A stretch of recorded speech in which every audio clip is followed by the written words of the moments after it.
A very good evening from me, Charulata Bansal, and the Celerity Supply Chain Tribe team. It is my pleasure to welcome all of you in our audience. A huge round of applause for our panelists, Mr. Vikram Sarbhai, Mr. Hemaraju Vasanthakumar, Mr. Chandranath Day, and Mr. James Anderson. And a very warm welcome to our panel moderator, Mr. Sanjay Desai. At Celerity Supply Chain Tribe, we aim to be a one point source by generating first hand credible content on relevant business topics through multiple channel and media. This webinar is our endeavor of generating conversations around grade A warehousing infrastructure. This has now become a must have, especially after GST, where multiple small warehouses get consolidated into larger boxes, and also because of the e commerce boom. Now, why is grade A quality warehouse required? And how would it help you make your supply chain super efficient? Learn all of this and more from my esteemed panelists. I now invite Mr. Sanjay Desai to take forward the discussion. Over to you, Sanjay ji. Thank you very much. Thank you, Charu. Thank you, Charu. Thank you, Celerity Supply Chain. Before I start, I would like to render our apologies to all the delegates who have been patiently waiting for the last 15, 20 minutes because of some technical issues we had. Sincere apologies for that. Today has been a fantastic day, and thank you, everybody, for your time given to the webinar. You could have been somewhere else, but thank you for your support. And thank you for your support since beginning of this year. We've been running such webinars since March, and you have given us an amazing support. So thanks a lot. My name is Sanjay Desai. I run my own supply chain consulting and advisory, working with some of the most young and brilliant minds in startup community. And also I run my own supply chain talent management and executive hiring under a brand called Humana International. Today we'll talk about grade A warehouses. And as Charulata has already said, the ball rolling, warehousing is a key pillar of any organization's value chain. In an advanced economies, warehousing quality transitions with requirement of modern industrial growth and the advanced technology combined many years back. However, in developing economies, the scenario is still evolving. We probably are not as in the same sequence as our Western counterparts. The efficiency of a warehouse contributes directly to the last mile delivery to the customer and generating a very happy customer experience. The quality of the warehouse has severe impacts on the movement of goods, storage, retrieval, and a very sustainable environment of health and safety of your employees at the warehouse in the long term. The objective of this webinar is to bring out those elements and many more to enlighten the audience on the finer nuances of what is grade A infrastructure. With that, I would like to invite my panel to self introduce themselves, starting with CD. Over to you, CD. Thanks, Sanjay. Thanks, Sanjay. So my name is Chandranath, Chandranath Day. People call me CD as well. I head up operations, business development, industrial consulting, and what we call PAGI or ports, airports, or global infrastructure specialization, which is more into integrated logistics of the system business in the in JLN, and close to 16 years in the system as such, working in the logistics and industrial system. And I would look forward to a good conversation today with the team. Thank you, CD. Hemaraju. Yeah, thank you, Sanjay. Hi, good afternoon, everybody. This is Hemaraju. Basically, I'm an industrial engineer, presently working with Udan. I'm in the warehousing and logistic industry for the last almost nearly 3 decades now. I take care of facility design, industrial engineering, and automation, for Udan business across all the, businesses. Thank you. Thank you, Hemaraju. James. Good afternoon to all. So introducing myself, James Anderson. I'm head of development for Logos Property Group here in India. So part of the broader Logos Property Group around Asia Pacific, and overseeing the development and delivery of our pan-India portfolio of projects. Thank you so much, James. And Vivek. Hi, good evening, everyone. My name is Vivek Sarbhai. I lead supply chain and EHS function for Thermofisher Scientific in India. Look forward to a great discussion today. Thank you. Thank you, Vivek. Thank you, CD. Thank you, Hemaraju. And thank you, James, for being here today. Really appreciate it. Let's start the ball rolling. And I would like to get James on the screen. And James, what is grade A infrastructure, right? what is the differentiating factor if there is grade A, grade B, or any other grade C? And is logos a part of that infrastructure in building these? Look, I definitely believe so, and hopefully we're setting the benchmark and standard. But look, it is a simple but a complex question, because the devil is always in the detail. And grade A infrastructure, we look at it in two components. That is the building, which is the functional warehouse itself, and also the estate level provision. The estate level provision, which we kind of focus here, we call it beyond the building, because it's as equally important as the warehouse itself. There's two facets in really what transpire in the Indian market, and one is what is we perceive as grade A, and one is what actually is grade A. So perceived grade A is really a regulatory compliant building. It's a building kind of height at 12 meters, so you have enough internal volume capacity. It probably has a floor loading of 6 ton. It's fire system compliant, and then it's got an estate level provision of road and docking apron that, again, provide a pretty good serviceability to that warehouse. Now, that we probably think in India is enough to be grade A. Now, if we look at from a global perspective, what is grade A?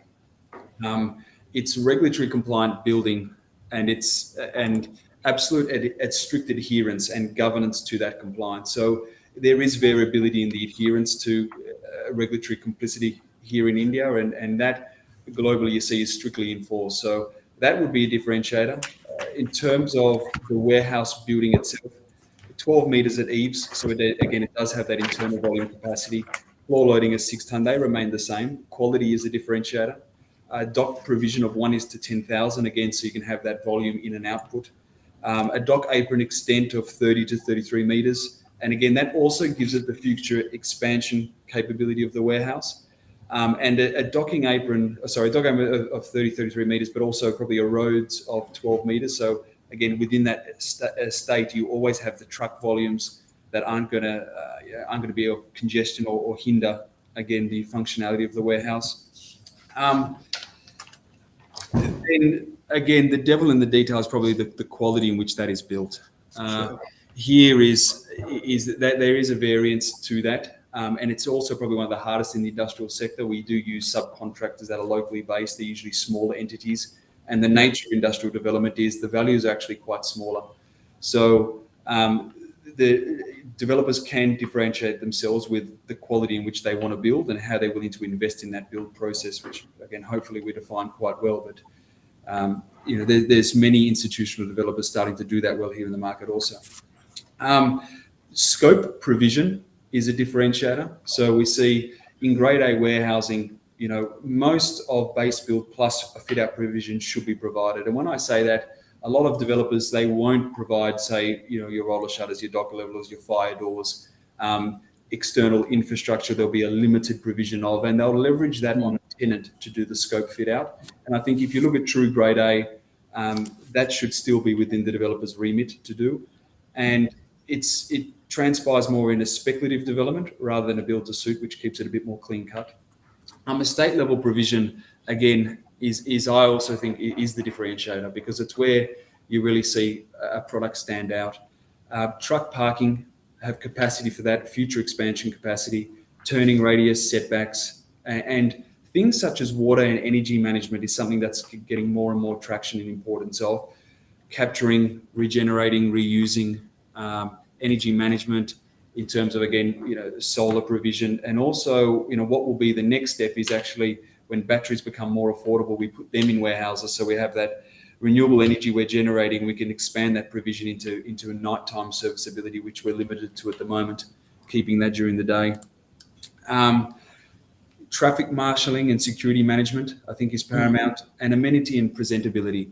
Again, we have introduced a Milwaukee landscaping theme. I think, people want to see greenery. They want to be in an environment which presents well. Again, it's the nature of what we do is damaging. So people that will invest in landscaping and that softer, greener aspect of development, I think, will be rewarded in time. Illumination, so it's safe for people to walk around, etc.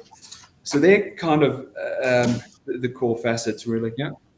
Excellent, James. And you touched so many excellent elements, right? I wrote down a few: regulatory, governance, quality, scope and provisioning, and even the capability of the builder, right? And the reputation as well as the capital deployed there. Fantastic answer, and thanks for setting the ball rolling here. Let's go to CD, and then CD, from a common standard perspective, is there a desired build quality which will withstand the natural calamities, wear and tear over the years, anything for say 15, 20 years, and any such standards that we must adhere to? Okay, Sanjay, I think like if we have to go back a few years back, 10, 15 years, the warehousing was more into a going down era, like a go down era, to now evolving to a grade A area. And today we are discussing in a webinar on that. And believe me, the evolution has been tremendous, right? From the specifications, etc. And James what he touched upon on some of the things in grade A.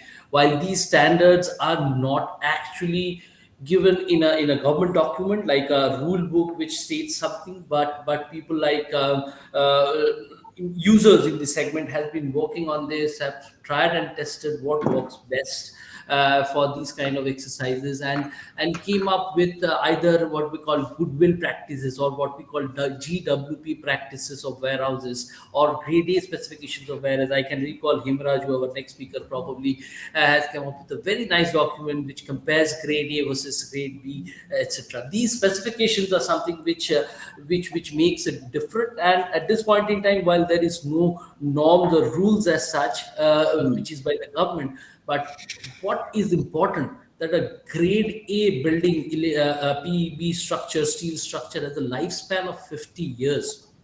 Now, with this 50 years, over the period of time, what is the wear and tear, the type of buildings, the plinth height, for example, of 1.2 meters or 1.5 meters is what is a grade A standard. That is taking into consideration a 10-year, 20-year horizon of floodlines, right, in a city. All these things comes into the picture when you're devising the kind of the norms and specifications, which is yet to be concretized. Probably we see something of that sort in the upcoming, or the draft national logistic policy, which is being right now debated. In fact, we at JLL, we have been honored to be giving inputs to the Department of Logistics on these specifications and standardizations, especially in the built structures. And I would like to bring up some of the points that probably we picked up from the industry, what industry wants, and proposed it to the government's department, actually. Like, for example, the case of nomenclature of a warehousing as a zoning does not exist in any of the zoning norms. It comes under either industrial or commercial. A warehousing is a very, very different animal altogether. So probably that is something which we might need to have. A conversion of land, it becomes a very difficult proposition for developers. I'm sure logos here also are facing same problems in terms of acquisitions because of conversion of land from non-agricultural to a warehousing uses. This becomes very easy because manufacturing and logistics, if it is clubbed under the same banner, sometimes manufacturers scrutinize with finer eyes because they are evaluating pollutions, etc., which is probably not that true for the case of warehouse as such. So that's why the nomenclatures as well as CLUs, etc., needs importance. FSI norms, for example, in buildings, we have seen it is not about the building, it's about the infrastructure around it also. So, for example, a warehouse building of 50% ground coverage is still defined. But what about the area and spaces around it, the roads, the utilities, the common infrastructure? As James also spoke about, greeneries, right? There are new facilities, new buildings across the world where warehouse complexes would have a creche as a food joints. All these things, can it not be part of the norms itself? Can it not go and mention specifically that parking area is minimum 15% for any industrial park above 15 acres of land, right? These kind of exercises are something which we have tried to give some inputs to the government. Probably good to see if this comes in. One more thing which probably I would want to add, sorry, Sanjay, on this is typically different avenues of revenue for a developer which can be opened up through these like banners, advertisements, and hoardings. Over to you, James. Excellent. Excellent. Different avenues of revenue. Yes. And as you mentioned that there may not be a specific government ruling as such, there are industry standards, right? Now, Talking about warehousing growth in India, especially on the grade A, right? And the general warehousing market in India is around 10 billion US dollars. That's what I was reading yesterday. And it is growing at a CAGR of almost 13 to 14%, right? And that will continue to grow for the next 5 years, which is something spells wonderful for India from a growth perspective, right? Now, getting Vivek onto the screen, right? Vivek, what are the key drivers of warehousing growth and expansion, and how users like yourself, for example, in Thermofisher, would maintain the quality in line with the customer expectations? Thank you, Sanjay. I hope I'm audible. Uh, Yes, you are. I think a lot has been already, shared by James, that how the warehousing expansion and growth is happening in India. But I'll just try to give a different perspective around it. I think there is the after the COVID era. I mean, we are still in the era, but after COVID, what happened? The biggest disruption which happened in supply chain was the e-commerce growth. And what it made everybody think was that people who were a bit uh, hesitant on going to direct to customer or direct to consumer, they were found wanting that they didn't have that kind of a strategy to for go to market. And now everybody is talking about digital commerce, digital marketing, and a digital enabled supply chain. So I think that's one disruption which has happened, and I think that's going to stay here. The other interesting fact which has been analyzed is, and this is a very financial perspective, that the stock analyst, when they analyze stocks, either in U.S. market or Indian market, what they've found is that organizations or the companies which are having a very high growth in their share price, it is actually linked to a similar growth in their free cash flow. So if for example, if a free cash flow growth for last 5 years is in the range of 25 to 28%, the share price is also tending to grow around that percentage, and it's no more linked to just a price to earning multiple or price to book multiple. Now, what it means for supply chain professionals is that market has realized that there is something called operational efficiency, and organizations which are not just having pricing power in the market or high market share, they also need to have a very high level of operational efficiency for them to command a premium in the market in terms of valuation. So, and supply chain is actually positioned in the probably in the operational efficiency aspect, uh, whether it is procurement, whether it is supply chain as such, or planning, inventory management, account receivables, or cash flows or payables to vendors, or even capex management, which is how much capex you are utilizing per unit of sale. And that's where the whole digital parameters come. That's where the direct go to market strategy starts to come in. So the go to market is not just a necessity post COVID. It is also a very, very important strategy to increase your EBITDA, increase your reach, and most importantly, know your customer and consumer much more better than what you were in the past, because we are dependent on a multi-layered distribution network, especially in a country like India. Now, when you do all this, where is the warehousing now? Warehousing in the earlier world, we could live with a case in, case out kind of a warehouse model. Whereas Yes. if you have to change the route to market, it means that you should have the ability to go and reach consumer home or customer drop points directly, which Yeah. means that you should have the ability to not just manage a smaller unit in the warehouse, but also reach much faster than you were in the past. Because one Mm. trend which is also emerging is growing impatience in everybody's mind. So, for example, if I have to give an example, when we started to use Uber, we could wait for 7 to 8 minutes for a cab to come. But now, when we try to log on to Uber, we want the cab to come in 2 minutes. And that's a growing consumer trend of impatience and not to wait. So that's where the grade A infrastructure concept starts to come. That first of all, I mean, I've seen in logistics that we used to have a warehouse and it used to be very cost driven decision. But now warehouse is a capability driven decision, that it's a capability in the supply chain which we need to have. And therefore, what kind of warehouse infrastructure we should have, what kind of automation we should have, what kind of skills in the people we should have, all that starts to come in. And that's where infrastructure is one of the pillars to support the strategy. So, in my view, this trend is going to continue. Warehouse will have the same prominence as what manufacturing used to have in the companies. And the only difference would be that warehouse will be probably needing to be more nearer to the demand points, whereas you can afford to have plant anywhere depending on the economics. But warehouses will need to be nearer to demand centers, but it will have the same level of prominence, same level of scrutiny, what an organization has when it goes and invests in a manufacturing plant. Over to you, Sanjay. Excellent. Excellent, Vivek. And you brought about so many different points, right? You talked about proximity, you talked about working capital, you talked about efficiency of your working cash management, and you also talked about operational efficiency, actually, upstream planning engine, as well as your inventory management. And you talked about disruptions and e-commerce.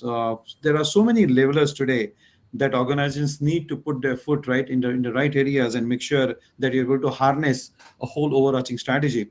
And since talking about e-commerce, right, I would like to bring Hemaraju on the screen. And Hemaraju, you have done such an amazing amount of work on the manufacturing side, on the consulting side, and as well as now with Udan, one of the best and one of the growing fastest startups, right?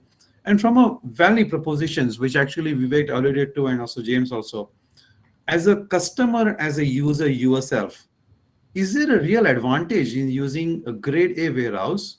There is a clear efficiency and value, as both the gentlemen talked about. But isn't it too costly? How do you weigh that balancing factor?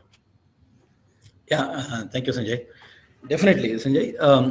Class A warehousing is very, very important for an as end user point of view.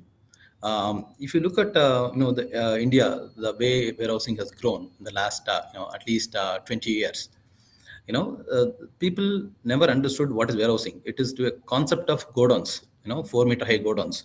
Then started in early 2000, the first revolution started happening. There actually the big, because the cube utilization came into picture, the 8-meter high warehouses started coming in. That's the time where all the PAGI vendors started coming into India, started setting up shops in India. That is how the warehousing started, right? But as an end user, I always look for, it's a trade-off, because ultimately most of facilities are, whether our facilities or anybody's facility, they are all leased facilities. When it is leased, actually the developer always looks for optimizing his profits. As an end user, I'll try to optimize my throughput per square feet. How do I enhance my throughput per square feet? That's what I look for. How do I do that? It's a trade-off, because you can have a very low cost of construction and bad quality of building. Okay, you'll get it at a cheaper rent, but you will have serious other problems, the maintenance problems, availability of the queue, right? And then there are many issues like truck maneuverability. There could be many things like that, right? But thanks to institutional players, last 5-6 years, I think we have a lot of institutional players, organized players in the warehousing. They understand what is the norms required. For example, basically I'm an optimizer. For me, what's important is, if the truck has to enter a logistic park, then my access apron spaces, I think James spoke about, if the 40-foot trailer has to maneuver and dock at the docking, then we would need minimum 23.5 meters apron space. Do we have that? Okay, how does it help? If we have that, then my truck turnaround time reduces. That's ultimately everything translates into my throughput, right? I can churn out more trucks from that same dock, right? And then I'll look at the plinth. What is the plinth height? Because the trucks there are varying heights of trucks in India, right? Most of the trucks, standard this thing is 1.2 meters plinth height. I look for a plinth height of 1.2, whether a plinth height of 1.2 plus there are any dock levelers, which increases the efficiency of unloading and loading. Then inside when you get in, I look for a column spacings, right? Whether the PEB building has been built with a good column spacing, 16 by 16 by 24 meters, with a jack beam, so that I enhance the cube utilization of the building. And then the most important thing everybody neglects is the floor. Floor is the heart of a warehouse. Everybody neglects, because flooring and roof cannot be changed for the life of the warehouse. CD was talking about 50 years life. If 50 years life it has to live, and the quality of a floor and roof has to be extremely good. That has to be latest technology. Why it is important? Because a lot of equipments we use, material handling equipments, those equipments performance depends on the quality of the floor. If you have a bad quality of the flooring, unfortunately in India we don't have standards of flooring. Also, we have borrowed it from Europeans, right? Which is more a world market. We brought in a lot of standards from overseas countries, so that we have some standards. There are some lack of contractors. Now we have a lot of good contractors who can do compliant flooring. And joints are very, very important. If you don't have a good flooring joint, then your maintenance cost of equipments will go up. That means your throughput is getting hit. Yeah. And and if you don't have many PB vendors, they put a strut tubes at 7-meter height because they want to reduce the cost. If the landlord or the developer is not aware, Yeah. this is going to be a hindrance. This is for they might get it at a slightly cheaper cost, but Yeah. for the end user, this is a major obstruction. I lose a lot of cube across the warehouse. If you have strut tubes, then so much of cube is lost, and Yes. efficiency is lost, right? So I think many of them don't even understand, the concrete strength. A minimum concrete strength defined by IS 456 is M25. In my life, I've not come across anybody other than the institutional players. Concrete strength is always, either M15 or M20. It is not even a concrete at all. It is a plain concrete. It is not even qualified as a standard concrete. So I think these are the elements which definitely affect. Ultimately, the rent is a fallout of the investments. Actually, the developer wants to write off his investments in 7 years or 10 years. Yeah. Ultimately, that's decides what should be the rent for the premises. As an end user, I'm extremely happy to get a better, the best featured facility at a affordable price. Yes, of course, we are willing to pay additional price for the best quality, no doubt about it. Sanjay, thank you. Excellent. And Hemaraj, you brought a few good points about the quality and the cost aspect. One of the things I wanted to ask you was, is this view that you are getting today, is it an industry specific like e-commerce and modern retail who understand the value of customer integration and best in class efficiency and giving greater service? Or would this percolate into even the age old industries which may not have been realizing the value of grade A warehouse, and they may not even have a requirement? No, in fact, Sanjay, it is across all the industry, because if you look at the warehousing, e-commerce industry, equipment utilization is always minimal. They go for automation based on the conveyors. That means quality of the floor is not so important, and leveling and this thing is not so important, right? Whereas for FMCG players, other manufacturers, quality of floor is important because they use industrial pallet trucks. The moment they start using industrial pallet trucks of 17 meters high, right, the quality of the floor and the finish of the floors is very, very important. Otherwise, throughout the life of the warehouse, whoever occupies that warehouse, they suffer in terms of throughput, Yes. in terms of maintenance, in terms of extra cost. It's a question of trade-off. That's the reason we have to educate all the investors who are getting into as a developer in the warehousing industry. They need to build warehouses which actually the industry needs. It is not that 20 years ago what we wanted. Today, equipments can go up to 17 meters height, which are floor-based ones, non-automated ones, right? Hope I Excellent. answered your question. Yeah. Yes, yes, perfect. Thank you. There is a question from the panel from Mr. Manish Gupta. Thank you, Manish, for asking this question. Could you please touch upon warehouse energy saving aspects for grade A warehouse? James, would you like to take this from a facility infrastructure perspective? Yeah, no, not a problem. So I think it's becoming a more paramount aspect. So it's a very good question. So look, solar is a big one we've pushed into. Again, so we've got a generation capacity for energy within our estates, and again, utilising the large expanses of roof area that we have to actually produce something. So that is a very good eventuality. Again, like I touched on before, I think the next step is to get, as batteries become more affordable, to integrate that into the warehouse so we have a 24-hour coverage of energy provision. I think that will be good. Whether we'll be able to have the space or be able to get, wind or hydro kind of power to our sites, I'm not sure. Again, it depends on location, depends on extent of land available, but not sure. But likely will be isolated to solar. What will, again, I think electrical vehicle charging stations, it's something that we're integrating now. I think as we see trucks become electric, cars and bikes become electric, I think that will be very good because, again, we do have the capability to produce a lot of energy in our estates, given the scale of them. We typically develop around the 100-acre mark, so there is a lot of opportunity for that. And technology continues to improve, and the efficiency of consumption. And again, that's around technology in the warehouse. It's around the electrical infrastructure itself. So I think that will continue to improve. It's got pretty efficient, but I think again that will keep helping it out. But I really solar the opportunity for industrial warehousing. Excellent. Good points, James. And staying on the screen, James, I would like to come to you for the next question. Is something that I always been thinking in my mind for the last 10-15 years with the companies that I work for is sort of a variation between a global warehouse for an entity, for an organization, a warehouse in Western world versus a similar company's warehouse probably in Asia. Definitely there is something that we miss meeting the eye, as we say, right?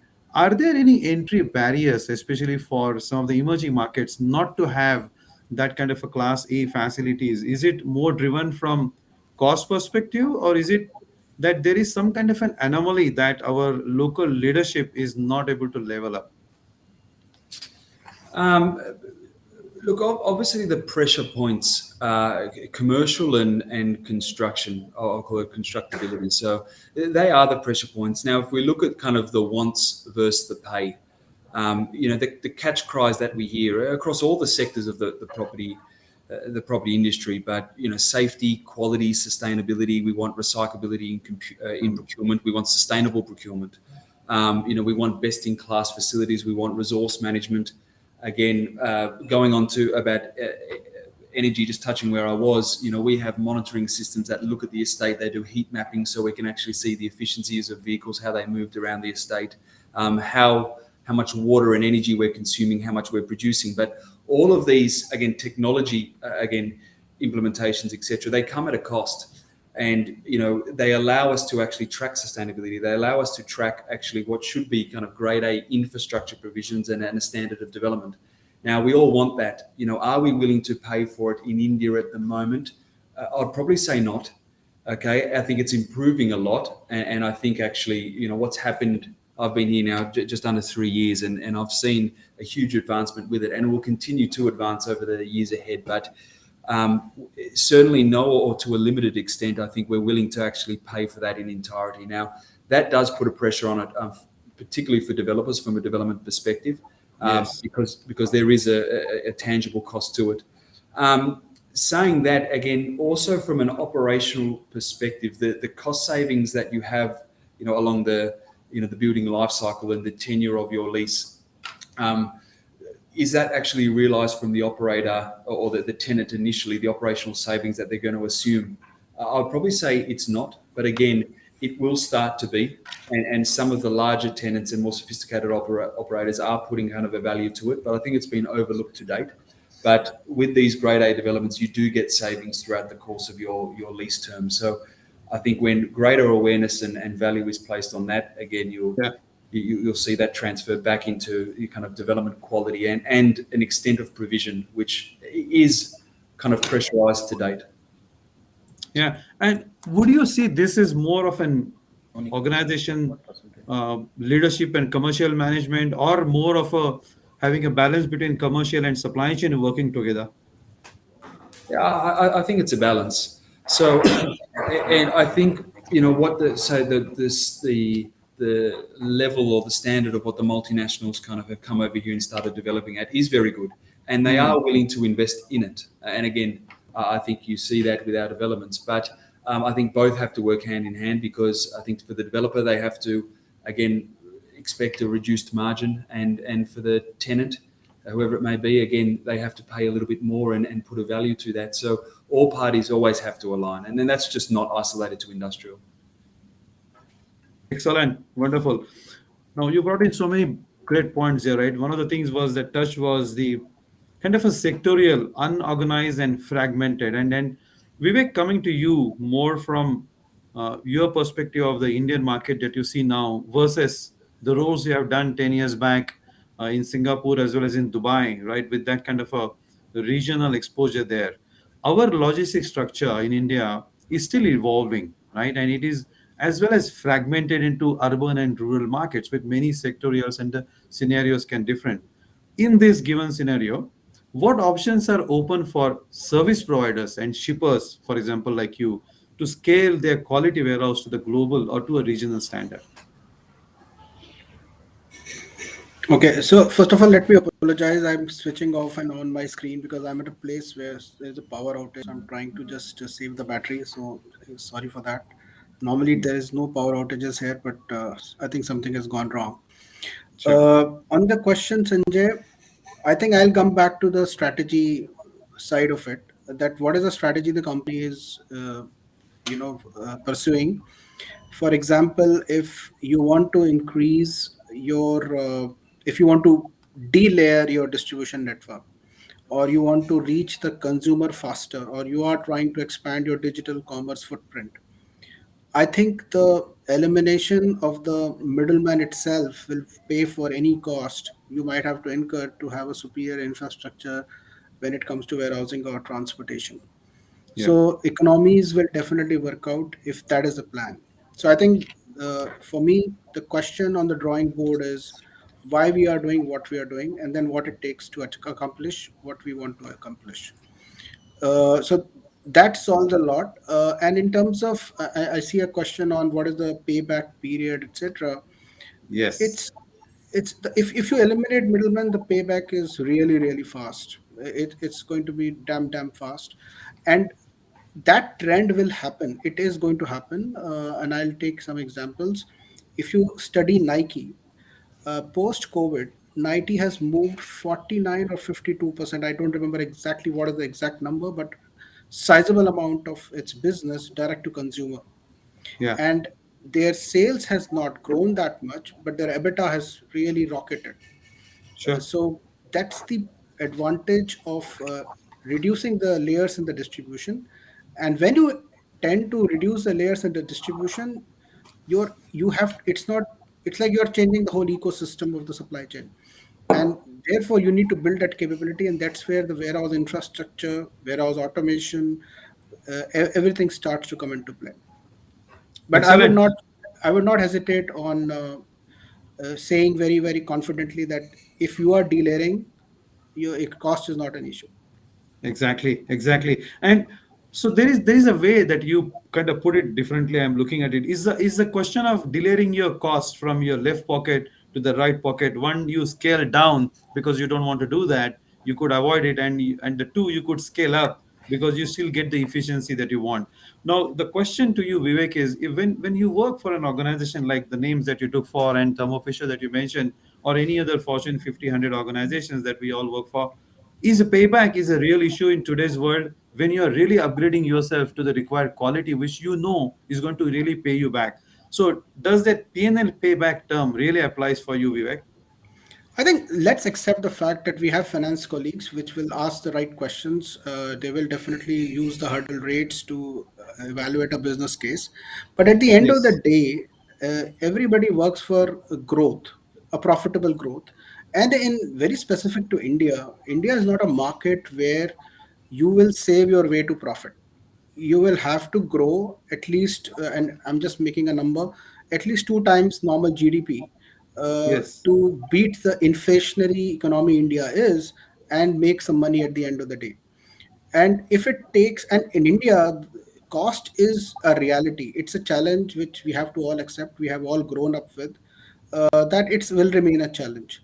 But Yes. there is enough advancements which have happened in both IT hardware and software technologies that you can now accomplish and think of managing the complexity of supply chain, Fantastic. which you were not able to do a decade back, or maybe let's say 5 years back. Yes. So there's a tremendous opportunity through the digital and automation side of the business, which can be leveraged to manage the cost challenge and actually have a very highly automated route to market enabling system when it comes to supply chain. Yes, fantastic, Vivek. Excellent. And bringing the e-commerce and the retail hat again into the play, Hemaraju, given the growth in the sector that you deal with, right, and Udan especially, right, is amazing growth, right, and as well as into the modern retail and the customer expectations around quality and service. Because when you go direct, the expectations come direct to you, right? It's not just one-way traffic; it's a two-way traffic, right? What kind of impacts do you envisage on the quality of warehousing? And are there any benchmarks that you are reading into? Yeah, thank you, Sanjay. Yes, actually, it is not only e-commerce. E-commerce is actually become a main driver, even otherwise, even for the rest of the industry. No, quality of warehousing is very, very important because ultimately, the throughput because the time is money in e-commerce, right? Yeah. Now, nowadays, if you're people are talking about 15 minutes delivery, they are pampering the housewives. Don't even stock, you'll get it in 15 minutes. That's the kind of the demand they're creating, right? And also the interest they're creating in the consumers. Everything is related to throughput and time. If you have to do that, then you should have a one is you should your supply chain infrastructure, starting from warehouses to middle mile to last mile. You should have Yes. a fantastic facility. When I say facility, the quality of the whatever you're talking about grade A, really there to be the quality facilities. Otherwise, everything gets affected. Throughput gets affected, and performance cube for per square feet gets affected, Yes. and maintenance costs will go up.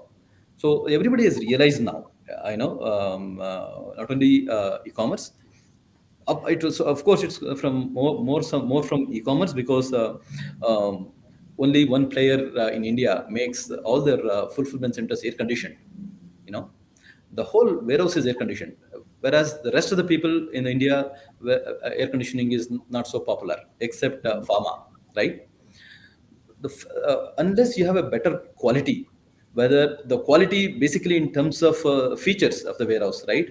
Yeah. Which evolved over, I told you earlier itself, about 20 years ago we started at 8 meters. Now the standard height is 12 meters eaves height, right? Because there are equipments at the center, they can go up to 17 meters height, which manually driven, called VNAs. When you start using these equipments, what is important is a good quality floor, so that it's like driving in an autobahn versus an Indian national highways, right? Autobahn, you can speed up because you are sure that the roads are straight, and there are no right deviations, right? There are no crossings, so you are sure, and your visibility is far, far better, then you can speed up. Whereas here it is not the case, because I still remember the case of Pune, India's first express highway, when it was introduced. First year, there are so many tire burst cases. Why was it? Actually, all manufacturers had optimized their cost and their components. Tire Yes. burst, because tires were not designed for beyond 80 km speed, because there were no roads to drive, and there were no cars also. So even the industry and the manufacturers, everybody has to align with the need of the industry. The Yeah. same thing here. The warehousing industry needs good quality at affordable price. That's where a lot of organized players have come. Thanks to them, at least they understand what is the need of the industry. But though cost of capital, for everybody, cost of capital is important. Though overseas players have a low cost of capital access, but the renters are still had to be realigned in India, because Yes. in the past the cost of warehousing was what was not looked at as an important thing, because People used to build all types of warehouses, and everybody used to take all types of warehouses.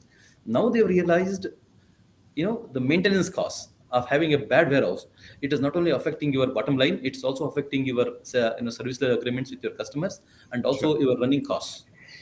Perfect. So that means you reduce your wastages and deploy capital where it is required and find a Definitely. balance between your operational cost That's right. versus all the extra frills that you have.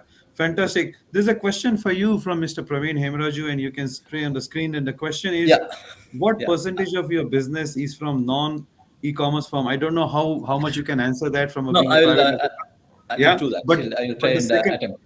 exactly. But the second question is, how do you see the trend growing in the next 5 to 10 years? Over to you. That's very important. Yeah, thank you. Yeah, Praveen. Actually, Udaan is an e-commerce company. We are our business is only e-commerce, and we are a strong supply chain technology-driven company. We'll continue to do that, right? There is nothing like non-e-commerce in Udaan. Everything is e-commerce. Okay. Having said that, your second question, the growth. See, actually, everything is driven by the internet penetration to the rural market. If you see today, the penetration is enhancing, right? It is going at a lightning speed, right? Now the 5G coming into picture, I think that will further go, right? Uh, if I have to talk about our business, one of the things is actually grocery business line. If I have to talk, it is estimated that in 5 years' time, it will be a $1 trillion business in India, right? Grocery alone. As Udan, our target is to have 10% of that. It's 100 billion is what we are targeting in next 5 years. Definitely, that the growth is definitely going to happen, and we want to take out 10% of share of that market.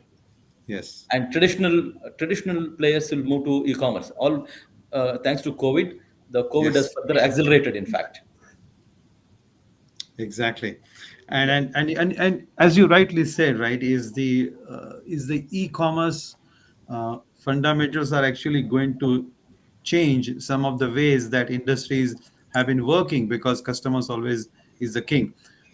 Moving over to CD, right, and taking the e-commerce point and considering the proximity to customers is a point, especially in a very real estate oriented country like India, right? There is a tremendous growth for us in the rural markets, right? And which is pushing the manufacturers to shift their fulfillment centers nearer to the customer. Vivek alluded to this point. Your manufacturing can be centralized, but your warehousing has to be decentralized more in a hub and spoke model, probably, or even beyond that. Now, how much of this is going to be a contributing factor for a A-grade warehousing in India as you start delayering, right, your fulfillment sectors near to the rural markets where the customers are? Yeah, to what I see, like e-commerce and GST is actually the two good reasons which has moved warehousing to closer to the customers, where supply chain is the ruler or the king of the decision making with respect to where it should be selected. And yes, we are seeing very significant trend in tier 2 cities in terms of activities around that. And if I have to give a kind of a quantification, I would also try and bring in some correlation with other global markets here.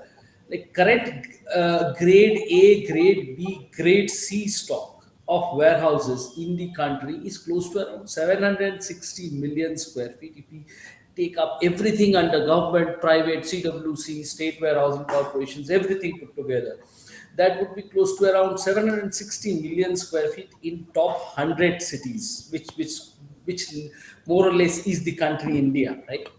And if you have to compare it with US, we are talking about a total stock of around 13 billion square feet. Let me tell you, there's a difference between million and billion, right? So it's 13 billion against a 760 million in India. And Chicago as a city is 1.2 billion square feet, which is 35% bigger than India as a country in terms of warehousing stock. My idea of saying these stats is mostly because the potential for the country in the warehousing is this humongous in terms of growth. Yes, in terms of Tier 1 cities, we are out of these 750 million square feet, we are only talking about close to around 440, 480 million square feet of grade A, B plus C put together in tier 1 cities. And A and B is just about 280 million square feet. A, the topic of the day today, is just about 110 million square feet in the country. Yes.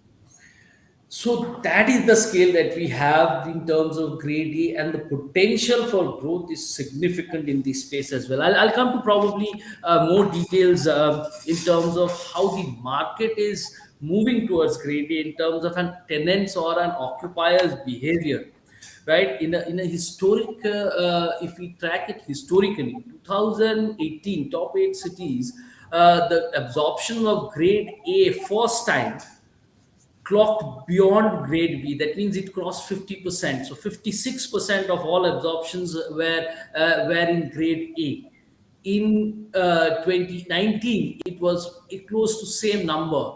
2020 Q3, if you do the numbering, it's close to 70% in favor of grade A, which Yeah. clearly shows the trend, how the tenants are picking up grade A space and considering grade A over others.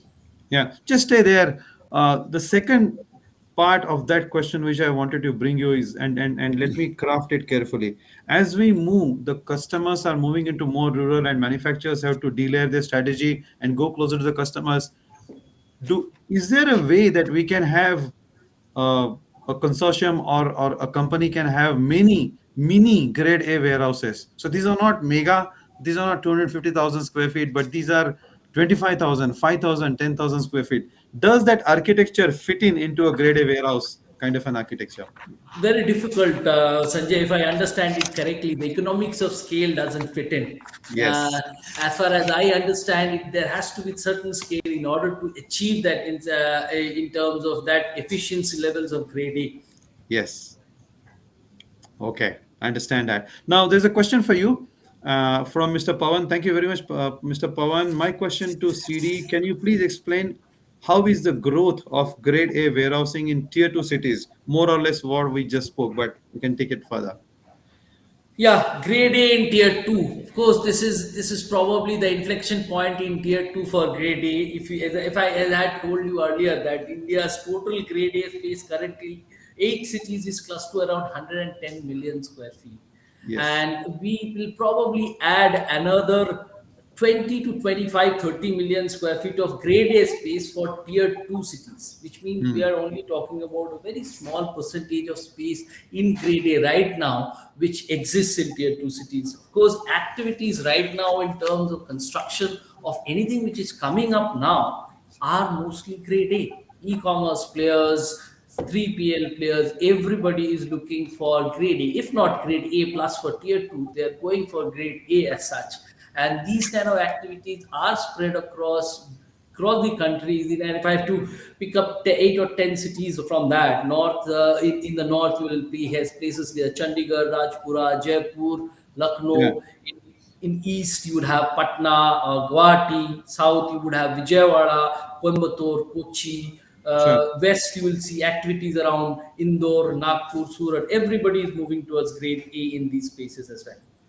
Yeah, excellent, excellent. Now let's move over to get James on the screen. And James, let's move from a local scenario to a bit more international, and then looking at why certain factors may be working against us, right? So if you look at something called interport trading, and this is what I've learned here, is Singapore and Hong Kong are some of the best countries to have the entry port trading. That means goods come in within literally 6 7 hours. Goods go back again to different countries. They are kind of recontainerized. There's a consolidation happens and a lot of value add. This happens for chemical, pharma, oil and gas, right? These are predominantly entry port trading countries for the last 50 to 60 years. Now, India is not a very conventionally strong entry port trading country. Now, is this a reason for our lack of grade A warehousing facilities? Or maybe the other ways, if we were so strong in entry port, like maybe Singapore, Hong Kong, would have been in a bit better to have a grade A warehousing structure in India much earlier. Yeah, I think. Well, actually, I don't think India has promoted, its ports in Chennai and Cochin well enough that serve the subcontinent. To be honest, I think the promotion and creation of infrastructure could have been to a far greater extent. And again, going back to that regulatory kind of compliance adherence, that has to be kind of strictly enforced and adhered to. Comparative to Singapore, obviously that do this pretty well. They're geographically very well located, to serve broader Asia. They're kind of the gateway to Southeast Asia, and the Malacca Straits entrance there. Very strong, again, governance adherence, competitively very efficient. Limited domestic market. They always have to be internationally competitive. Lower tax. Again, they've sought investment and gone very quickly into mechanization. So they've just done it very efficiently. That's kind of, again, a compelling difference that we see kind of between India and Singapore in this facet. I think the benchmark and quality of grade A warehousing was set much earlier in Hong Kong and Singapore. And again, we're on that journey now. And look, we will get there, and we're catching up very quick. And I think, as we've alluded to today, our new developments that we're doing around Pan India, particularly in the tier 1 cities, are pretty good, and it is competitive. But again, we are just seeing those anomalies in the market that still persist, and that is, location is paramount. The tenant expectation still is slightly less. Yes. Have a prevailing bias towards rent and location. If those two marry up, well then, they will again lower the expectations slightly, and again regulations or some terms of spec kind of dilution, they'll tolerate with those two parameters. So I think when you go back to kind of Singapore and Hong Kong, they wouldn't tolerate that. So that's overarchingly, I think, how it's positioned. Yeah, and then you said something which kind of picks my mind is the tenants' passion and their expectation. Now, if we just stay on the screen, and for the second part of the question, which I want to ask you is, as India kind of transforms more and more into e-com, and then there are more players like Udaan, more rural markets have access to a cell phone in the next 2-3 years. Don't you think that's the right way? Something we call as an innovator's paradox, right? When you want to innovate, you don't have the desire. When you have the desire, you probably have actually passed the time. So don't you think it's the right time for India government or India enterprises to invest more in grade A, put the infrastructure, and then start working on to get the volumes as well? Look, absolutely. I think it is the right time. Again, we've just heard, about the growth that's available here. When we again look at that comparatively to Chicago in the US, just again the amount of warehouse that we have to develop and the need, and for all the fundamentals are there. It's a young population. Yes, e-commerce, online, mobile phones. It all makes sense. So, should the government push infrastructure, which I think we see so many metro lines going in around the major centres. I think they will and they should, and there's a lot to do. And grade A warehouses, I think that both will happen in parallel simultaneously. I think the build out of grade A now is huge. I think infrastructure, again, is a long way behind and has a long way to go, but it all has to happen in parallel, to serve India in the next decade. Excellent. Yeah. And just some remark that Manish Gupta has floated on the screen. Thank you, Manish. And he says, dear panels, thanks for taking my question. He has actually delivered warehouse energy saving, cuts electricity bill by 25% to his e-com and three players, using IoT. So fantastic success, Manish. And thank you very much for sharing that with us. Let's move on, taking one step of what James talked about, right? The passion of tenants and then kind of managing your assets. So Hemaraju bringing the e-com and the asset management portfolio into the revenue models into picture. In the last 5 years, we have seen many asset-light models, right? And we know we use a couple of them every day, right? These monetization models have driven up the whole scale, right? And the technology and using technology also. Now, in this whole scenario, has it any impact on a growth of a class A warehouses in India? Is it going to be a positive impact or a negative impact? Anything? Yeah, I think it's a good question, Sanjay. Sanjay, this asset-light model, it may not be suitable for everybody in the industry. For example, for new entrants, for the startups, this is fantastic. The reason is they are light on their capex. They didn't have to invest all initial investments, whatever is required. I think that's one of the reasons. This model is not so popular But yes, there are players who, though they are players since 15 to 18 years in this field, but it is still not picked up so much as an in the industry. But yes, there is a demand, and there are service providers. For example, the problem in India is actually, these equipments. When assets are taken on hire, mainly the MHEs are Hmm. racking, and maybe it could be completely infrastructure along with the racking and MHE. That kind of a model, the actually the developer always looks for an the minimum lock-in period, Hmm. or he will also look for to write off all his investments in 5 years time. Though the life of the MHE is, equipments designed life is 10 years, he wants to quickly get the returns, write off all the investments in 5 years time. That means his cost of rental per month could be higher. That becomes unaffordable for the player in the long run. That's where initially people start with the rental model, and Hmm.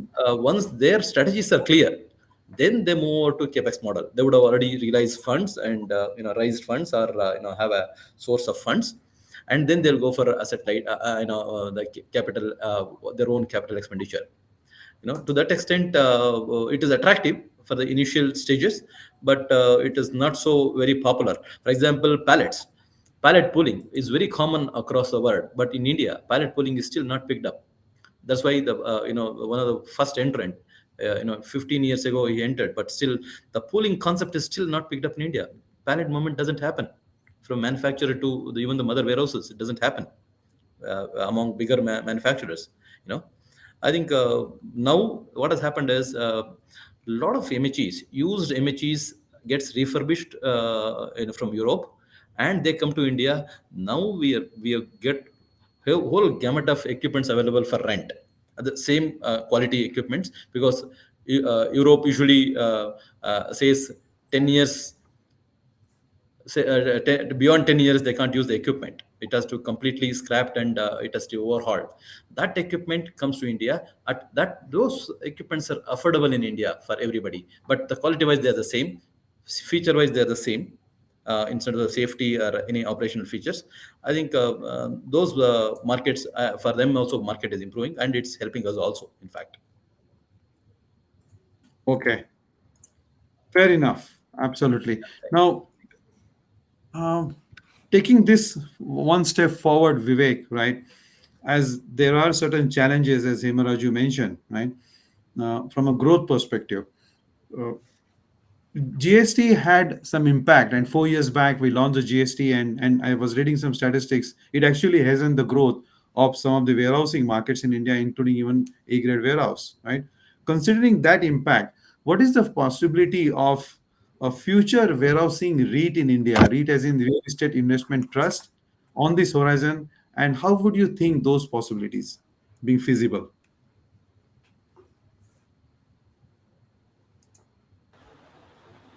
Sorry, Sanjay, you asked me this question. Yeah, to you. Okay.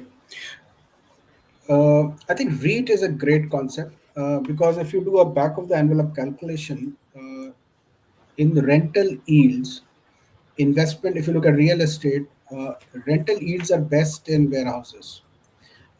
It's not the rental yields in a in a residential market is not that great, but in warehousing it's really very good. So with advent of REIT, when the money is coming in, definitely the development will get much faster. So the what you are trying to do through REITs is that you're trying to expedite the supply, and that will also be more of a virtuous cycle of growth. It will also start fueling the demand. So when more and more companies will move towards Class A warehousing infrastructure, there will be a fear of losing out for other companies which are not doing it, and therefore they will also start to catch that bandwagon. So I think REIT is a great idea from that perspective. GST, when GST was coming in, initially everybody thought GST will reduce the number of warehouses, and GST is all about consolidation of warehouses. to Yeah. save interstate tax. But that's not the purpose with which government brought in. It was purely an economic enabler. And I think now you are seeing that more and more warehousing is getting actually created, because with Yes. scale and with turnaround time being one of the source of competitive advantage, you have to be nearer to the market, and therefore more and more warehouse will come up in future. Yeah, but when the REIT comes into picture, uh, you think that will kind of enable the industries and any specific type of a industry, or you think most of the share again will be taken up by 3PL? And why I'm asking this question is, if you look at the last 3 years growth, the 3PLs are still taking away 30 to 40% of all the warehousing spaces, and it is still not the manufacturing industry. So would the trend still continue, Vivek? I think nobody has seen the future, Sanjay. But if you really ask me, it's matter of time. There's always an inflection point in the evolution. Today it's 3PL, but I'm telling you because I sit in the other side.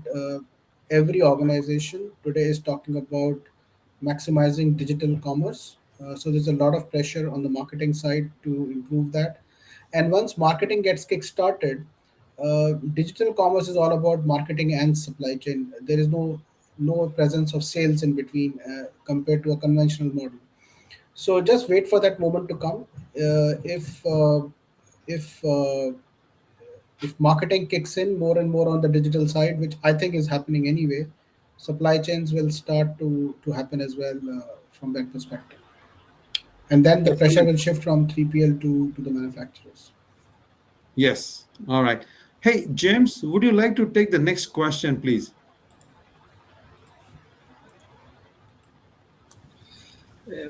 Sure, not a problem. So the question that's popped up here is about with the growing traction of grade A warehousing, the quality and time, will that be major contributors, and what technology will help that over the coming years? Look, it's a good question, and I think particularly around time reliability is a systemic problem in the industry here, and what we can do to make that more reliable. So we have heavily gone towards using precast concrete. And again, not only do we use that in the superstructure, so above ground elements, we also go below the ground in substructure, footings, pedestals, etc. All the below ground structural elements we do in precast. Now, we did that again as an investment because it does cost you significantly more than the traditional in situ construction. And we did that to bring reliability to program delivery, because it can get done off site. It's good quality. It's in a reliable environment where it's done in an enclosed warehouse factory in which it's been made. So you have that, again, reliability on. You can just go to site, drop in place, again, backfill, kind of compact the ground, and then you're good to go with what is typically done well in our sector, which is pre-engineered building. Again, our vendors surrounding that in India are pretty good. So it kind of brings that component to below the ground as well. And so therefore, at the moment, it's still not used because of that cost investment that the developer has to do it. But I think that will actually be a big game changer going forward. Now, yes, there's an abundance of labor available in India, but again, it takes management. It's hard to do. It's frequently stoppages, whatever it's for, if it's religious holidays or if it's public holidays, etc. So it is difficult to do. So I think that is something that will change. And I think the level of standardization, particularly for pan-India developers, getting your product exact, that is something now I think, again, the leading developers are getting pretty good at. But that very much from a design, procurement, contracting, buildability perspective, when you have your internal teams throughout the country, just, again, building that exact replicated product everywhere, again, brings a lot of efficiency, time efficiency, and quality improvement into it. It's just the same thing getting done. Again, your e-commerce people from a tenant perspective are very good at that. But that's from a constructability. I think it is precast concrete, and then it's all the design technology that we have to standardize our product. And the more we get done off-site and we can kind of modularize, the better. So we're looking, again, we do, and most other developers are looking all ancillary buildings, your external structures, how that can actually get made and fabricated off-site.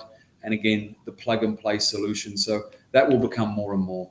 And you're seeing that in our large-scale boxes of 3-4 lakh getting built within 4 and a half months. So that's kind of the speed of execution we're getting at if we have a clear run. Okay. And James, that was a great point you brought about investment in technology. Now, purely based on your experience today working with clients, absolutely working clients, and we don't need any confidential data here, but do you really see the trend that clients and tenants are willing to invest in technology, knowing well that there is no more go there is no negotiation? What is the behavior you see actually from an investment perspective? Invest in technology from in terms of their internal operation or in terms of how it's built? How is built into warehouse and logistics operations? Okay, so in terms of how it's built, no, I don't think really the tenant, invests in that or kind of has a great awareness about it to date. I think they do have the quality mandate in which, what they expect to see in that warehouse. So that for the quality benchmark that they want, for us, it gives us reliability to achieve that. So indirectly, we use technology to achieve that. So in that indirect manner, you could say, in terms of their operation, I think you do see it. I think, again, it's behind the curve comparative to other Western countries because, again, just the cost of labor is so high. But Yeah. automation is starting to come into warehouses. Some people, in India, some tenants, again, just to, not share data, we do have an ability to see it. But, there are some players that are very advanced in India already at that. Sure. There are some e-commerce players that, again, have, quite a good investment in automation and mechanization inside their warehouse. And then Yeah. there's some that aren't, and that there's a full spectrum there. But again, I think as the years go on, and we talked about actually sufficing the consumer's expectation of wanting something quicker, cheaper, and I think you only actually do that inevitably through mechanization and automation. So yeah, it will happen in the years to come, and again, the cost of labor and resources will gradually just keep on increasing. So Sure. Perfect. And then Vivek, just taking the question to you, Vivek, on the screen, is as a shipper, as a manufacturer and as a shipper, and this is not something like a Thermofisher question, but your own kind of a philosophy. Would you invest yourself in your warehouse, or would you say, you know what, let me go to someone like Logos and get them to invest for me and work for me? What would be your choice? I think that is a very strategic choice because everybody has limited dollars to spend, and they should Hmm. spend, in my view, if I have to simplify things, where their core competence lies. Hmm. So, Thermo Fisher core competence is definitely not warehousing. So, our Yes. core competence is, managing, doing the R&D, supporting our customers in the way they are developing their products, and I would put my dollars there and not spend it in warehousing because wherever your core competences, your returns will be maximized in that when you put your more money there. So Exactly. I would definitely go and look for a 3PL or look for a developer to help us out if we are changing our go-to-market strategy and we need a differential warehousing capability. Yeah, it's all about core competency and then Yeah. investing the right dollar at the right moment and where you want to get return. So fantastic, Vivek. Thank you. Let's bring in CD into the discussion because we're talking about core competencies and as well as investing your dollars, right? Your costs. So CD, if I ask you from the data that you have, right, is a kind of a cost comparison between a grade A warehouse and a grade B. And if you have to explain to me or to Vivek as a shipper, as a manufacturer, what would eventually make sense over a longer horizon with the cost, grade A would be very high or grade B would be high, or the efficiencies between grade A and B would actually eventually overlay the element of the cost. How would we explain that? Yeah, that's a very important question, Sanjay, in today's topic, right? Grade A. Let's take a look at the cost and the efficiency factor. Grade average rental in the country is just about 21 rupees per square feet per month, as against 17 or 18 rupees per square feet per month in Grade B. So that's a 20% delta that you have in grade A over grade B when you it comes to a cost to an user when it is shelving out for a rental. Now we did some analysis, basic back of the envelope calculations with respect to what all are the different types of products that you store within A and a B, and we took some assumptions of say height, say 10 plus 12 meters height for grade wave and 8 meters, whereas in grade A you will have larger circulation spaces because the infra logistics and the forklifts etc., or the robotics, whatever you have, would need up more spaces, so some discounting over there.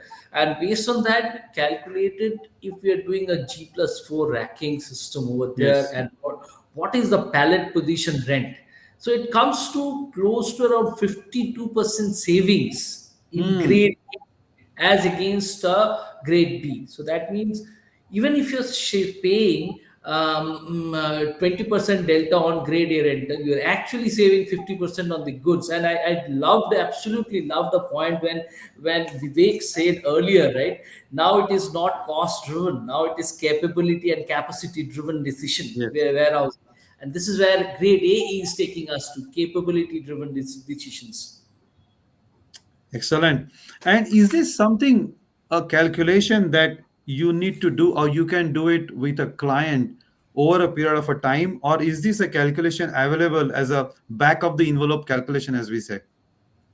These are back of the envelope calculations that I mentioned, but I'm sure these kind of exercises is something which we can do even and a lot of people in the panel must have done it. It can be customized as per the product SKUs that you do, the times, everything can be done, and I'm sure over a period of time people will understand the value the grade A space offers on a throughput, because it's now warehouse is not managed or kind of measured in square feet, more of it now it's more measured in cubic feet or Hmm. cubic centimeter. It's volume game, it's not a surface game now.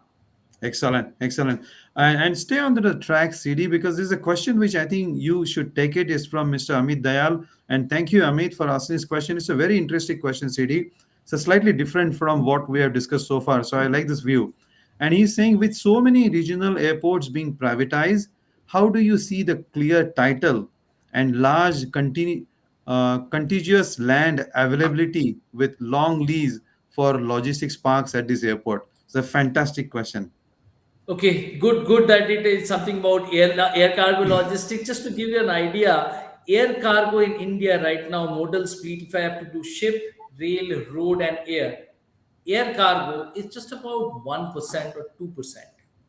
So the volume is less, right? It is high value, low volume commodity. But if it is a multi-cargo location or multi-modal location, wherein there's an airport, there can be a railway, there can be a highway, and all those things put together, the opportunities can be higher in terms of sizes. So I don't foresee a lot of land area requirement for only air cargo.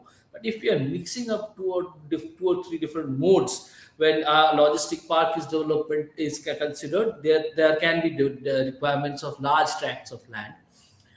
Air cargo is more about efficiency around tier 1 and tier 2, which is like cargo handler tier 1, and then the carrying forwarding agents. The requirements are multi-layered in terms of it can be multi-floor developments as an air cargo development logistic projects. And in fact, a few months back, I was working on a project on a proposal actually in Singapore, where for an air cargo city, we have done a similar kind of exercise in Delhi also, where we saw the opportunity which is brewing in that space is more Yes. about the different type of space and probably not an extensive area of land requirement.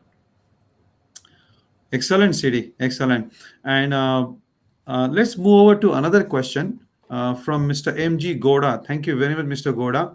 And I would like James to take this question. And the question is, if developers come with more grade A facilities, is it going to impact individual landlords or developers who already have grade B warehouses in leasing?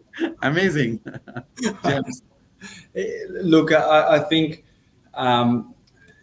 with grade A at the moment, there is an undersupply and there's a healthy demand for it, which Yes. actually probably sees the resilience remain kind of for grade B warehouses. But, inevitably, as more and more grade A gets developed and comes online, I think, that difference then will start to grow, and grade B will become kind of eventually redundant because of the amount of grade A in the market.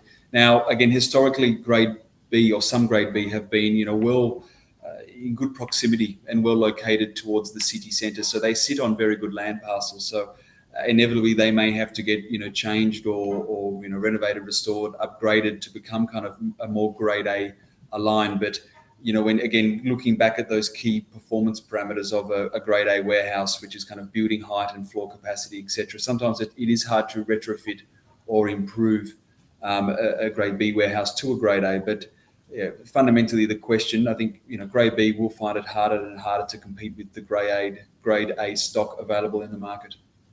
Yeah, but looking at James, the Indian scenario with so many SMEs, we have the largest SME population, we're the fifth largest in the world. Don't you think so that the life of grade B, from a demand perspective, is also going to be there for another 10, 25, 30 years easily, given the number of SMEs that we have and the growth that they have over the next 2 decades? Likely, yeah, probably. For the small extent, I just think you're going to be maybe more limited. You're right in a way. I think maybe grade A will stay with your bigger operators and that people can actually service that capacity or who Exactly. will value it. And maybe you're more unstructured or smaller or SMEs, whoever it may be, again, Sure. that still have that more conservative price point or it is sufficient for their operational need at that time, yes. But again, I do think, again, given the scale of the Indian market, etc., more and more people will need bigger warehouses, and grade A, does have again that provision, also the infrastructure, the ecosystem, and operational maintenance, Yes. and the cost that's incurred again over that building life cycle. It's not to be underestimated because there is that serviceability cost. Look at Yeah. the amount of again damage that you get through leaking roofs and cracked roads and um, your infrastructure that breaks down. That has a direct operational impact. Yes. Perfect. Excellent. Hemaraju, you have a point to add here? Yeah.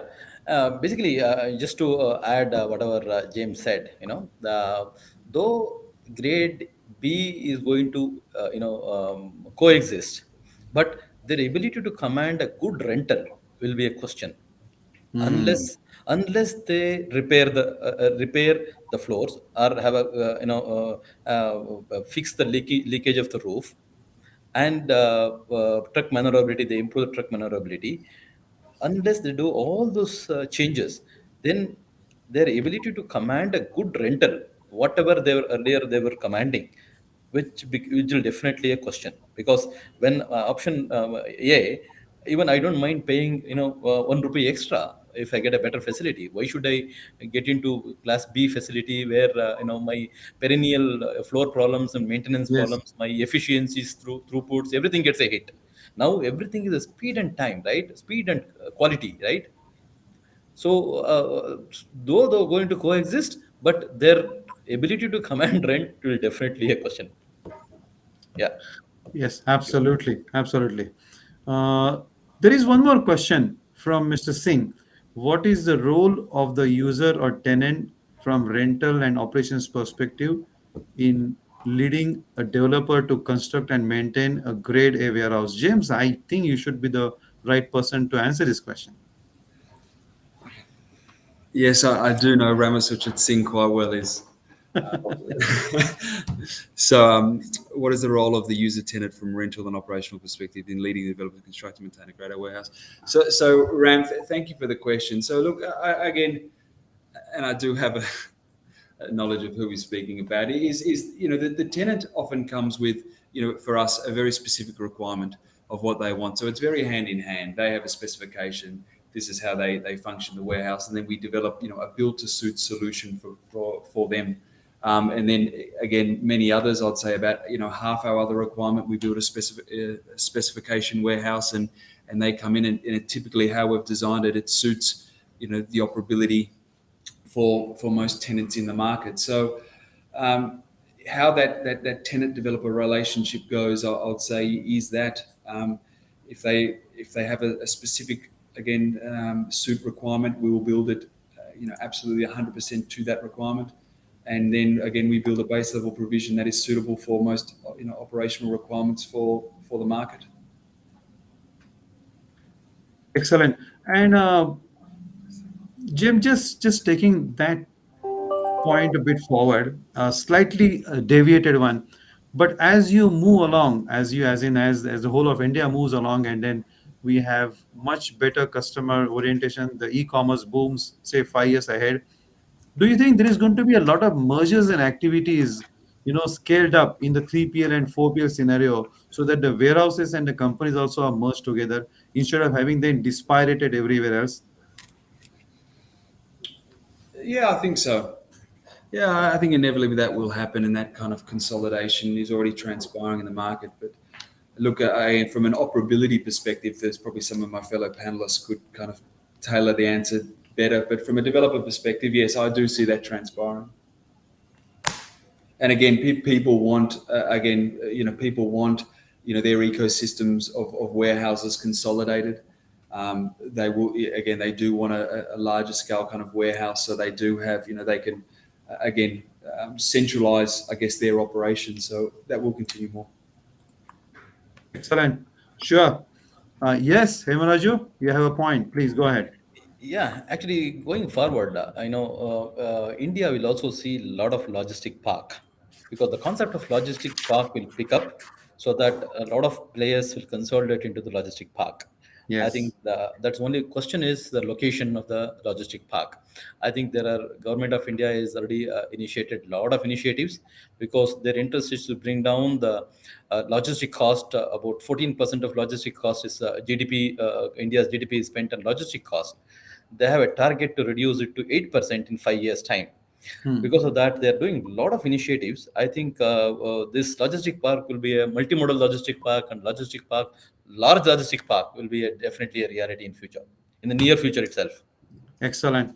Now, I Yeah. know the time is up. We have just 3, 4 minutes. I still have one question, and the answer I'm going to ask each of you, and you don't have to answer it. You just have to answer in a very brief manner. And the question is, with all that government is doing today, and they're doing a lot actually, right? We have Make in India, just to mention a few, Make in India, we have Atmanirbhar Bharat, right? And then there are a few into the MSME sectors. As a leader of supply chain, as a leader of business value that you add to your enterprise, do you think is it enough or do we need more? Again, very short answer, really not expecting anyone, but starting from James again. Look, as a developer, to equal out the playing field, I like to see again regulatory adherence and compliance, be absolutely strictly enforced across India. Yes, excellent. CD? Oh, I would say it has never happened like this earlier. It is Yes. probably in the best position at this point in time in terms of whatever government is doing in the industrial, manufacturing, logistics, etc. Nothing Sure. better than And this. CD? Yes, there are a lot of things of improvement, probably more things that can be done, but this is the best Exactly. time. But I agree with you. I never seen such a traction on supply chain, probably because of many other reasons. The last 2 years that supply chain has come into prominence. But for me, as a supply chain leader, I'm just going back and saying I should have been 10 years younger, because I could have worked much more into the new supply chain field, because the jobs are going to be fantastic. Supply chain is the new jobs that people should come into. Yes, Vivek, you're smiling. What's your thought? I think, I mean, I can understand what James is saying, but all of us have been in India for so long that this is the best time to be in supply chain. It can never be. I mean, I never imagined that this time can happen. That when people will talk about the importance of supply chain, investments in supply chain, and they are happening actually as we speak, and they will continue to happen. One of I attended one of the conferences, and somebody said that supply chain is now getting credited to generate market share, Yes, which was never the case earlier. yes, So you can imagine supply chain is delivering market share because there used to be sales, there used to be there used to be marketing in between, but COVID, whosoever ran its supply chain, that company actually translated into higher share. And excellent, I also shared in my opening remarks, people will start to see the link between share price valuation and operational efficiency, which a supply chain function of a company can deliver, which essentially means it will only gain more and more prominence going forward. fantastic. Uh, Yeah. I think it's a Look at great time to be. Yeah, Hemaraju, the question yeah. that I started was last is government doing enough, and what's your thought on the current state of the supply chain? Both. No, government is doing their bit, but the speed at which they are doing is not adequate enough. Government has a big focus because, as I told you, 14% of the logistic cost they want to bring down to 8%. That's one of the reason. Under the Ministry of Commerce and Industry, they've opened Yeah. a special secretary. They've appointed a special secretary from the industry, not from IAS category. Usually they used to have IAS category. Now they have appointed a logistic person, warehousing and logistic person as a joint secretary there, and there's a Yes. lot of focus. But the speed at which they're doing, I think it is not adequate enough. I think they need to move fast. But one of the happy things I can share is yesterday's newspaper in Bangalore said, revenue minister said, land conversions will happen in one day, single day. Morning you apply, you get the land conversions. I was literally zapped. Wow, what's happening? Wow. I know at least which never heard of, right? I know Yes. some developers have suffered for 5 years to get the land converted in Bangalore. Excellent. Thank you so much. And this is the concluding question for us, guys. Thanks a lot, everybody. Each of you, CD, James, Vivek, and Hemaraju, for really coming today and speaking on this wonderful chapter. Thank you very much, Charu. I would like to also apologize to all my delegates who would have joined, and we had 18, 20 minutes of a breakdown, technology breakdown between us and LinkedIn and a couple of platforms. And that's why we couldn't talk to you. So my sincere apologies to you. But thank you very much. You again supported us and stayed 20 minutes more for us and ask so many good questions to make it more interactive and as well as make it more viable for us to run this. So thank you so much, everybody. I will hand it over back to Charu to you. Yes, thank you, Sanjay ji. Again, apologies from my side and Celerity Supply Chain Tribe for the delay and the technical glitch. Not very good to have, specifically when you're talking on a subject like Grade A Infra, which is going to support a lot of technology and automation. Thank you, panelists, for a great, extremely insightful and interesting discussion. Thanks, Mr. Vikram Sarbhai, Mr. Hemaraju, Mr. Chandranath Dey, and Mr. James Anderson for taking time out and sharing your experiences and thoughts. Thank you, Sanjay ji, your usual brilliant way of moderating and making it so interactive. A huge round of applause for our panelists and a bigger round of applause for our audiences. They've been quite patient, and we hope we've been able to share something useful with you. The video will continue to be available on the Celerity Supply Chain Tribe page on YouTube, and we will also be posting it on LinkedIn too. This webinar will also be published as a cover story in our upcoming January issue of the magazine, and we will be sharing the digital copy on LinkedIn as well as via email. So, on a closing note, thank you once again and have a great evening ahead. Thank you, guys. Thank you all. Thank you. Take Thank care. you. Bye bye. Thank you. Thank you, Namaskar, everyone. everybody. Thank you so much. Thank you. Bye bye. Bye.